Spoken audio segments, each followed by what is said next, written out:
हाँ सर, नमस्ते। नमस्कार। सर, हरियाणा चुनाव में जिस तरह से चुनाव परिणाम आए हैं सर, तो क्या कुछ चुनाव परिणाम में आपकी प्रतिक्रिया होगी सर?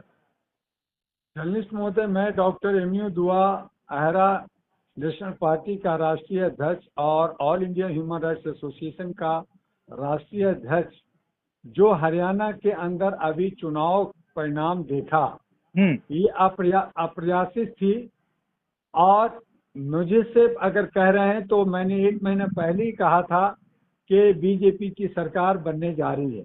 हालांकि मैं बीजेपी का विरोधी रहा हूं और बाकी पार्टियों का भी विरोधी रहा हूं, लेकिन जिस तरह से मीडिया ने, जो एग्जिट पोल ने कांग्रेस को सत्ता दे रही थी, वो सब के सब प्लान था। और वहां पे नयाब सैनी, जो मुख्यमंत्री बीजेपी के लाडवा से लड़े, उन्होंने पहले ही कहा था कि मेरी सरकार बन रही है, चाहे कौन कितना चूचा करे, करते रहे। दूसरी तरफ जो कांग्रेस थी, वो आपस में उलझी हुई थी। वहां पे शैलजा, जो चमार जाति से हैं, वो अपने को मुख्यमंत्री बनना चाहती थी। जाट के हमारे जो है वहां के हुड्डा साहब, वो मुख्यमंत्री बनना चाहते थे। और एक दो कैंडिडेट और ऐसे थे कांग्रेस के, जो अपने को मुख्यमंत्री साबित कर रहे थे।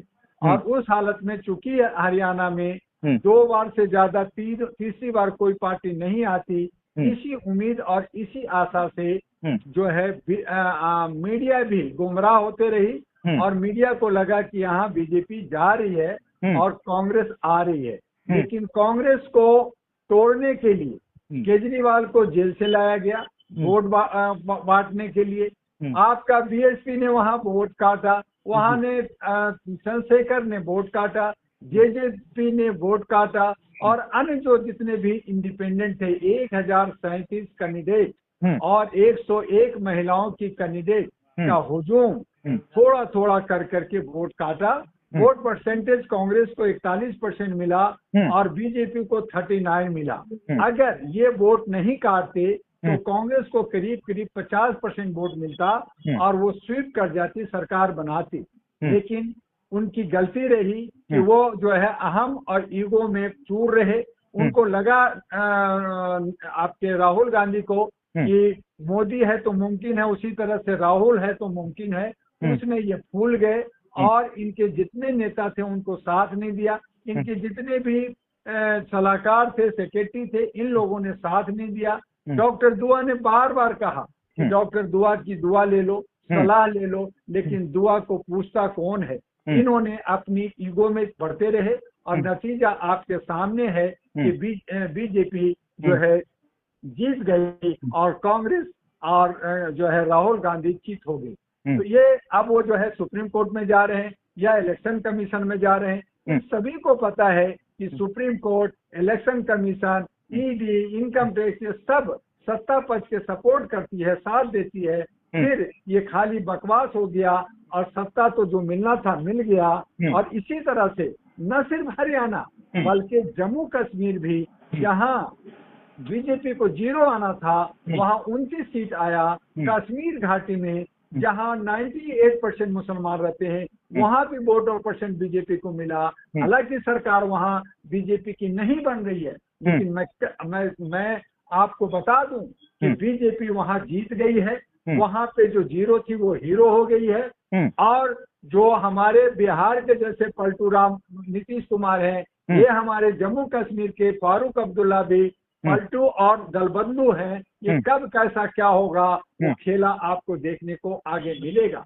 रहा हरियाणा का, तो हरियाणा में भी अभी से काफी लड़ाई शुरू हो गई है। कांग्रेस में बहुत लोग कांग्रेस को छोड़ने लगे हैं और बीजेपी उसका फायदा उठा करके नयाब सैनी को मुख्यमंत्री घोषित कर रही। सर, अभी जो हार का जो ठीकरा है ईवीएम पे फोड़ा जा रहा है, क्या कुछ कहना है सर? देखिए, ईवीएम के लिए हम लोगों ने लगातार ईवीएम हटाओ का हम लोगों ने नारा दिया, उसका आंदोलन चलाया, सरकार ने दबाया, मीडिया को दबाया, बोलने नहीं दिया और उसमें बहुत सारे बदलाव हुआ। फिर डॉक्टर दुआ आहरा नेशनल पार्टी के बैनर तले 21 अक्टूबर को ईवीएम हटाओ का हम लोग जंतर मंतर पे कार्यक्रम करने जा रहे हैं। ईवीएम बहुत बड़ा एक एक जो है बदलाव है ईवीएम पे। अगर जनता और पार्टियां सब कह रही है कि ईवीएम हटाओ, तो इलेक्शन कमीशन को चाहिए कि ईवीएम हटा दें, क्योंकि वो लोकतंत्र का पहरारी के रूप में काम करती है।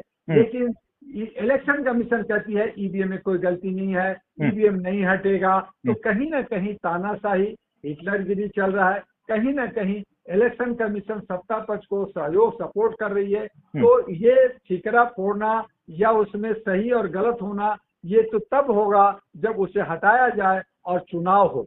तो चुनाव जब निष्पक्ष होगा तब पता चलेगा कि ईवीएम में क्या कमी है। लेकिन जब काउंटिंग हुआ हरियाणा का, तो उस वक्त जो है बैटरी स्लो हो गई और आपका काउंटिंग स्लो कर दिया गया। ऐसे ही बनारस में हुआ था, ऐसे ही अन्य जगह में हुआ। तो इस पे ये शक जाहिर करना और इसको कहना बनता है कि कहीं ना कहीं इलेक्शन कमीशन सत्ता पक्ष को साथ दिया। चलिए, बहुत बहुत धन्यवाद सर। ये थे हमारे साथ फोन लाइन पे मौजूद MU दुआ साहब, जो एरा नेशनल पार्टी के राष्ट्रीय अध्यक्ष है। बाकी आपको वीडियो कैसा लगा जरूर कमेंट करके बताएं और वीडियो को ज्यादा से ज्यादा शेयर करें। बहुत बहुत धन्यवाद सर।